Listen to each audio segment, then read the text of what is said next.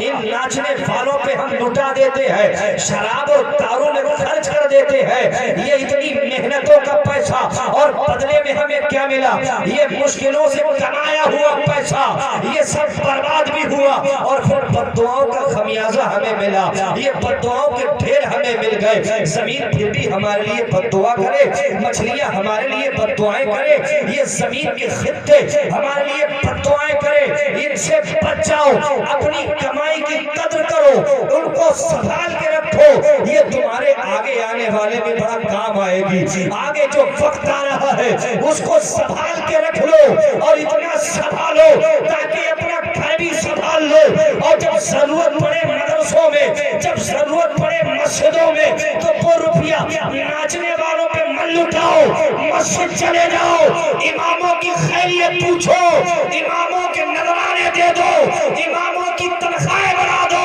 میرا ایمان بولتا ہے امام نے خوش ہو کر اگر تیرے لیے دعا کر دی تیرا بیڑا پار ہو جائے گا، ادھر امام خوش ہوگا، ادھر اللہ کی رحمتیں تیرے گھر میں آنا شروع ہو جائے۔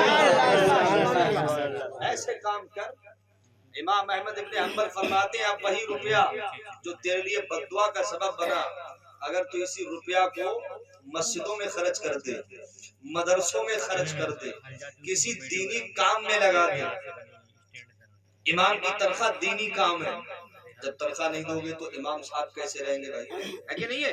میں جانتا نہیں بھائی آپ نے دی یا نہیں دی، یہ مت سوچنا کہ امام صاحب کو پتہ، میں نہیں جانتا، لیکن میں ایک بات کہتا کہ ہم مولوی ہیں، میں دیکھتا ہوں حالت تم نے بڑا ترس آتا ہے کہ آج بھی ہمارے امام حضرات کوئی اندھیرے میں سو رہے، امام حضرات کوئی پریشانیاں ہیں، مسجدوں میں امام صاحب نماز پڑھانا۔ اچھا ایک بات بتائیے، نماز سے بھی اہم کام کوئی ہے؟